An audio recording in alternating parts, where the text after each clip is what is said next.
Welcome, everyone, to episode 17 of the Worldstone Keep Podcast. This one will not be following our usual vein. We're going to skip a lot of stuff this week, including lore, in order to jump into the news. Blizzard has heard the podcast, or at least we like to think so, and started releasing stuff on a weekly basis. They like to bring up the ruse that it's because they got a certain amount of likes on Facebook, but we can see through that, and we know the real reason. The worlds don't keep. But anyways, after the interview question this week, we're going to jump right into news and discuss a lot of what came out, including the 2005 screenshots of what Diablo 3 was going to look like before it was canned. So, let's jump right into the interview question for this week. This one comes from Alex S. on Facebook. What is your favorite gaming moment? Epic or super funny? Example, playing Left 4 Dead 2 and being the sole survivor at the end, or being a dick and getting on the helicopter at the end and kill your teammates trying to get on. I actually have to think about this one, but that sounds awesome. I never thought about that. I've done that before. We were playing it on really hard difficulty, and it's Left 4 Dead 1. It's the very first map. No Mercy. And yeah, No Mercy, and there's 3 of us in the same room and one other guy. And we lost the map a couple of times, and then right at the end, as we make the 3 of us are in the helicopter, and we blow him away. Dude, the rudest part about that, though, is they don't get credit for beating the level if they're dead at the end of it. So it's really rude. But that's not my epic gaming moment. I don't know, does anyone else have one? Oh, go ahead. I've been thinking about this one, and I don't know, I've got a lot, but the one that really comes to mind was playing Demon's Souls in the third act, the Tower of Latria, for those who are familiar with it. It's this really dark, gothic torture chamber environment, and that you're fighting these things. They're basically mind flayers that have these little bells on them, so you can hear them from rooms away. And after an hour of just dying over and over again in this place and getting lost in its maze and falling off of ledges, and I could hear all these bells from just places that I couldn't pinpoint, and I just took my character into a corner and just put the controller down and rocked back and forth for a bit. It was just it became so overwhelming that I just had to stop playing and feel safe for a minute. Okay, if I don't move, they can't eat me. And so that was probably there's my example. That's a testament to some really good game design. I mean, games that can make you feel uncomfortable in real life, or make you want to take a break, just to be holy crap, dude, what did I just go through? That was the real magic of Diablo 1 with its creepy ambience music. I mean, Diablo 2 never compared, in my opinion, in that respect. Yeah. Diablo 1 was far more creepier than Diablo 2. Yeah, I'm really hoping that returns with Diablo 3, but I guess we'll have to wait and see on that one. I still have nightmares about those crying baby noises. Yeah, down in the catacombs. Oh, what's your epic gaming moment, Jordan? It's difficult to say. I mean, there are a ton of them, but I had a funny moment earlier today. Playing a 5 versus 5 on Dota. Guy that was giving me a hard time throughout the game. We're winning, we're stomping them out. The base was mostly gone on their end, and, we're charging up on the well and whatnot. And this guy is down to no hit points and getting away, and he stealths away. And I've got a hero that can just shoot out a projectile that creates a wall. And it blocks the entrance to the well so he can't get back to heal. And just at the last second before I die, I get to cut him down. It was Nice. Fantastic. No, you won't get away.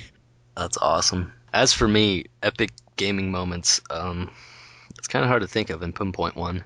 I mean, I've had a lot of moments where I just bust out laughing or oh my god! A lot of that happens during Team Fortress 2, though I don't play that as much anymore. But I'll say one of the creepiest moments I ever had playing a video game, this was many years ago, playing, why can't I think of it? Max Payne. I was playing Max Payne, and that level where you're running along the blood trail, and you got your dead babies screaming and everything. I don't know, just dead babies get to me. But yeah, those Dead babies and little girls. Oh, I tell you what, I won't even go near a Silent Hill game. No thanks. Oh wow. But yeah. Shattered memories. Here's a funny thing though. Here's a funny thing. Did either of you or any of you see either of those movies? The Silent Hill movie? Yeah. Yeah, I saw the Silent Hill movie. The ending made me unfathomably angry. Okay. What about the other one? Max Payne. Yeah, I saw that. So disappointed. Yeah, that's kind of it, isn't it? Silent Hill was extremely creepy, and then Max Payne was just the most disappointing movie ever made. Yeah. Yeah, I just had to rant about that because I did see that in theaters, and I wanted my money back. Usually now, when video games are adapted to movies, I tend to think of them as like a different thing, and like I know it won't relate to the game at all, except for like the title, in order to try and bring the gaming community in to come see it and make money off of it. So I don't know. It's been a while since I've seen it, but I don't remember being too mad at it because I was going in with that outlook that I knew it wasn't going to be anything like the game. I mean, that game in particular, I had a great experience playing, you know, first really super creepy moment on a PlayStation 2 game, and it was just really fun. First time I'd messed around with bullet time gameplay, and I was just running around shooting everybody in bullet time. Well, I mean, you say that, but at the same time, I never played either of the two games, so I didn't have any predisposition. I just saw, movie preview, and I was like, okay, whatever. I learned later it was based on a game. I was thinking, man, this must be a crappy game. No. The game is actually very good. Wasn't it about like some new drug or something, or he's like breaking down some drug dealers and going crazy at the same time and seeing like demons all over the place? Yeah, that kind of was it. Loosely based off the game. Loosely, huh? And the problem that I had with it was that Max Payne 2, while not a perfect game by any stretch of the imagination, had a really sort of kitschy, romantic, violent idea behind it, about the death of Max Payne. And I thought it was one of those first games that you're like, okay, they're really trying to be a movie. And so when they made a movie and, they had some decent actors, I'm like, all right, this is going to do it. This is going to break that barrier. And just, I wanted to cry. Nope. No. Like I say, Silent Hill was definitely worth a watch. That was really creepy. Yeah, I enjoyed Silent Hill, but I've just never played turn the games. Turn it off about 5 minutes before the end, and you'll be good. I don't even remember it then. Oh, wait, it's coming back to me. It had that crazy chick with, like, barbed wire, and, like, she was suspended by it, and... Yeah, and that part was just stupid. There's, like, but then a the floating whole, bed. Drive and, like, the last couple of shots, and I was just like, no, you don't do that. You don't do it that way. You don't rob the audience of everything they just watched. This has to be the most epic gaming moment ever. I know we're veered off into movies. I beat Demon's Souls with the controller upside down. What? That was pretty epic. No, that was a what for what's Demon's Souls. I don't know. I have some pretty epic. I mean, I'm an epic person, so pretty much everything I do is epic. Listen to you. Like, I remember in Mortal Kombat Deadly Alliance, I was able to pull off Raiden's one combo kill. You pull off the combo and the opponent dies, and the combo list is like as long as your screen. That was pretty epic. Today I had a game of StarCraft 2 where I built 246 banelings. That was pretty funny. Holy crap. Wow. I have to say, I had a pretty epic one the other day. The new updates that came out with the new maps, Blizzard released. One of them that we were talking about it before the show, but that one that incorporates Bejeweled or whatever. You match jewels and then you're able to get, what is it, energy or something? That's right, energy. And then you send out units depending on how much energy you have, and you can build. The more energy you have, the bigger the unit you can build, and so forth. Well, it's 2v2, and if it's 1v2, say like your partner leaves, it's pretty much impossible to win. But I had a game where my partner bailed out early, and I was able to hold them off, pushing back and forth at least 3 times before they took me down. It was pretty amazing. Oh yeah, that's pretty excellent. But yeah, and then the next game after that one, I had a partner the whole time, and one of the guys that was on the other team joined in that game, and we demolished him because what really went on was they were just so terrible at Bejeweled that I was able to just get energy twice as fast as them and hold them off at the same time.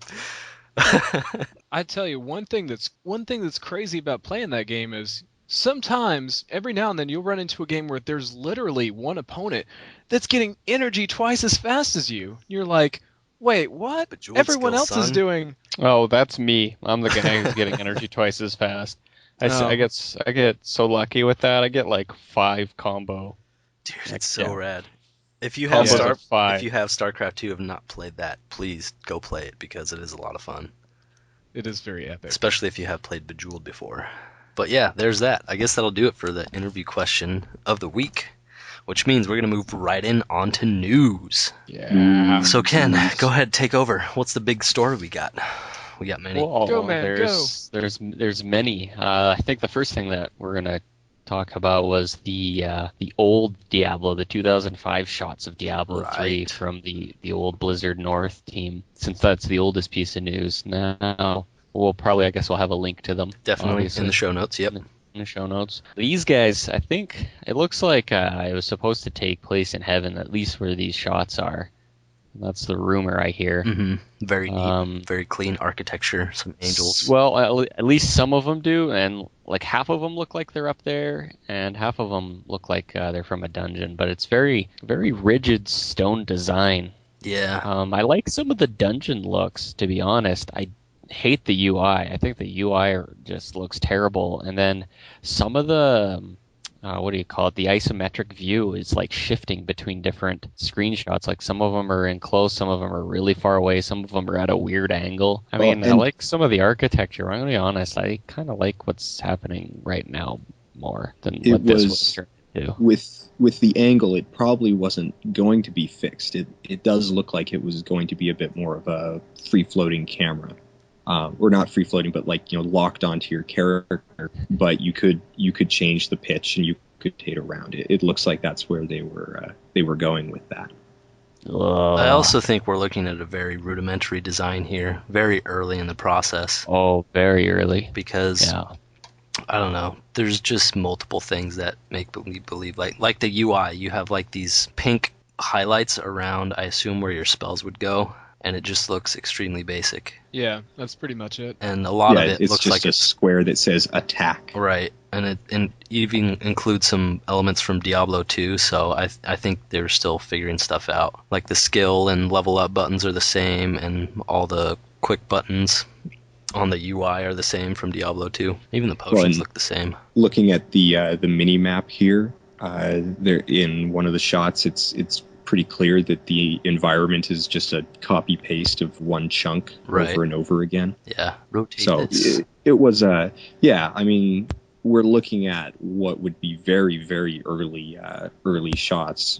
Extremely incomplete, not ready to be shown to the public. Mm-hmm. But it is a look at where they were going with it. Probably more of a free floating camera. I hesitate to say it because of the nerd rage it invokes, but a more WoW-ish type control scheme. The thing that really gets to me is going from Diablo 2, like this was supposed to be the successor to Diablo 2, but it looks like more like a successor to Diablo 1. Oh, that's very true. It does. It's got that vibe. I have to agree. Like just the vibe, the graphics, the style. It's like it's the same team that did 2, but they are doing something really different than 2. Yeah. Like it doesn't feel like an upgrade from 2. It doesn't feel like they were pushing things further. It feels like it was just a rehashed 2 or rehashed 1. Well, yeah, I guess rehashed 2. The biggest thing that gets to me is that the angels look really gay. Well, it's funny that you should say that because that was one thing I was going to harp on with the pictures. If you look at these statue designs they developed for it, they absolutely wouldn't make any sense as far as the lore is concerned. And I say that one for one reason. For anyone that read the Sin War books, you have this scene in it where you have Inarius talking about these big elaborate angels in this, huge room that he's had built, and the myriad of pictures and things, and he's going, humans and their Purely little petty humans. designs. Yeah, that's pretty much it. He's going, they put wings on the angels. We don't have wings. We're better than that. So when I'm looking at the picture, I'm going, This what?